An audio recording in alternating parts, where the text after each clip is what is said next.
C'est l'info de ces dernières heures en Espagne. Vinicius bien parti pour prolonger au Real. 24 ans, le Brésilien était fortement convoité par l'Arabie Saoudite. On rappelle cette offre d'1 milliard d'euros sur 5 ans pour tenter de le faire venir donc en Arabie Saoudite.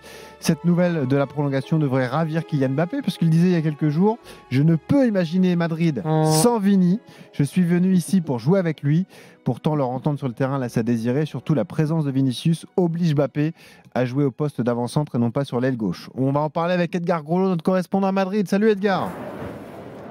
Salut Benoît, salut Jérôme, salut tout le monde. Edgar, en direct du tournoi de Madrid, du tournoi ATP de Madrid. C'est pour ça qu'il y a un peu de bruit. Oui, il n'y a pas que le foot dans la vie. Exactement. Edgar, déjà, est-ce que tu nous confirmes que la prolongation de Vinicius est en très bonne voie ? Oui, c'est en très bonne voie. Les deux camps sont très proches pour une prolongation de Vinicius, ce qui n'était pas forcément le cas. Il y a quelques mois, évidemment, la tendance a changé parce que certains, à un moment, y compris à Madrid, se sont dit que Vinicius allait peut-être quitter le club et il devrait donc bien prolonger avec une hausse de salaire à la clé. Et donc, va se poser évidemment la question de la cohabitation sur le long terme avec Kylian Mbappé. L'autre dossier chaud à Madrid, c'est l'avenir de Carlo Ancelotti, donc qui sera le futur entraîneur du Real la saison prochaine, Edgar. Oui, alors ça c'est le sujet chaud, même si Vinicius a un petit peu éparpillé les intérêts de la presse espagnole depuis 24 heures.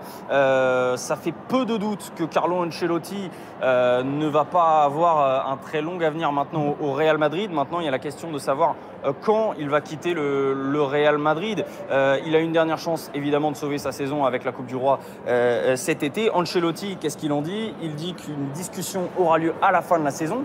Il y a une autre question qui se pose donc, est-ce que la fin de la saison c'est avant ou après la Coupe du Monde des clubs ? On n'est pas certain à 100% de voir Carlo Ancelotti sur le banc du Real Madrid lors de la Coupe du Monde des clubs qui commence le 15 juin et qui aura lieu aux États-Unis. Et donc, je le disais, ce résultat de ce week-end face au Barça en finale de Coupe du Roi, le résultat de ce soir aussi face à Retafe, parce que si le Real perd, ils auront définitivement perdu la Liga. Mais surtout, évidemment, cette finale de Coupe, ça pourrait accélérer les choses. Et une défaite du Real, une troisième défaite, une troisième claque face au Barça, ça pourrait accélérer les choses. Ça pourrait accélérer évidemment le départ de Carlo Ancelotti, qui est plus que menacé à Madrid. Alors, la prolongation de Vinicius à Madrid, est-ce que c'est vraiment une bonne nouvelle pour Kylian Mbappé, 32-16, pour participer au débat avec nous? Jérôme, est-ce que c'est une bonne nouvelle? Avant de parler de Kylian Mbappé, moi j'ai envie de parler de Vinicius. Moi je pense que c'est pas un bon choix de sa part. Et je vais m'expliquer pourquoi. C'est parce que... Bizarre ce que tu dis là. Non, parce qu'il a tout gagné avec le Real. Que cette année, j'ai trouvé qu'il y avait un mal-être. Alors, est-ce que certains ont dit qu'au début de saison, c'était à cause du fait qu'il n'ait pas eu le ballon d'or, donc il a boudé et que ça s'est vu à travers des performances très moyennes pour un joueur de sa classe, parce que l'année dernière, franchement, il a été énorme. Et si le Real a tout gagné l'année dernière, c'est parce que Vinicius était à ce niveau-là.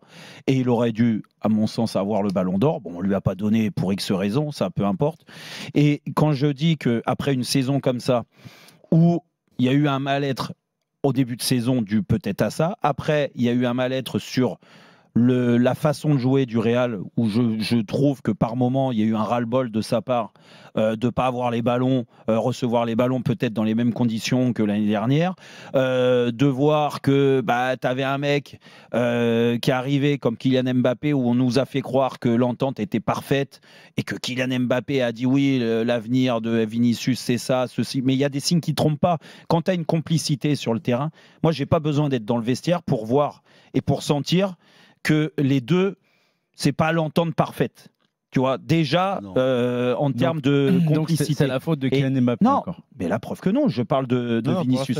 Je parle de Vinicius. Et non, mais il dit que c'est une erreur pour lui de prolonger au Real Madrid. Mais pour moi, je suis pas d'accord du tout. Peut-être. Mais ça ne peut pas s'arranger cette relation avec mais non, mais parce que si il y a l'entente, elle n'est pas parfaite entre les deux, que ça soit sur le terrain et en dehors, et ça se voit de toute façon, c'est que Vinicius, il n'a pas mis assez de l'eau dans son vin pour que Kylian Mbappé s'adapte plus vite que prévu au Real et accepte le statut de Kylian Mbappé au Real Madrid. Et je pense qu'il a senti une rétrogradation de ce côté-là et que ça s'est vu dans ses performances. Moi, c'est mon avis. Alors, c'est à cause de Kylian Mbappé ou... Mais la preuve que non. Je viens de te dire que Vinicius n'a pas eu le bon état d'esprit et que je me dis... Pour moi, la raison, elle est ailleurs. Et que je me dis... écoute, tu reprolonges au Real. Alors peut-être qu'il va mettre de l'eau dans son vin et qu'il va faire son autocritique. Et ça, c'est la marque des grands joueurs. Et peut-être qu'en effet, ça me donnera tort l'année prochaine.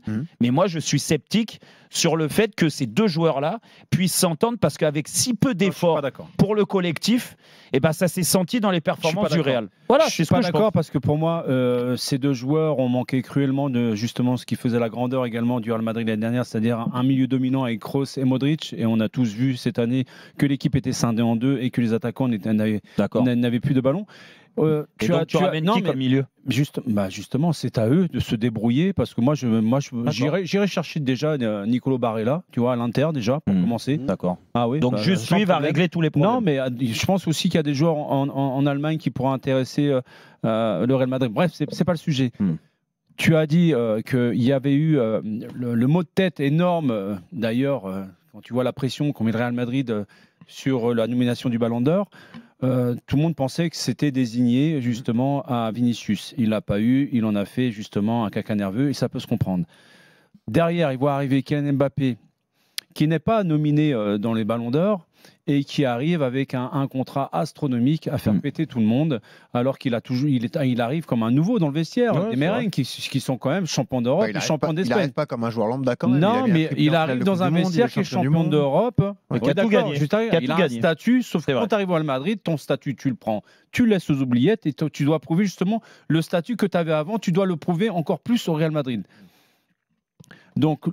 Et Vinicius, Vinicius, attends, Vinicius, qui veut pas forcément Mbappé. Ouais, en plus parce que c'est Florentino Pérez qui fait les venues. Non, mais moi là où le problème il est, c'est qu'on connaît tous les problèmes d'ego sur les statuts dans un vestiaire et sur un terrain. On connaît les problèmes d'ego sur la masse salariale, sur qu'est-ce que je gagne. Je l'ai connu moi à mon époque il y a 25 ans dans certains vestiaires où les mecs parlaient entre eux, ils disaient t'as vu l'autre il gagne ça, machin tout ça.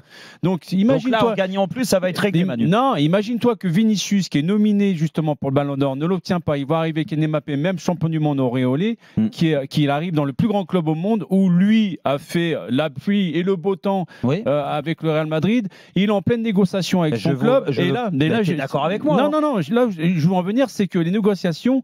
Il n'était pas content sur les négociations. Ça a duré pendant des mois.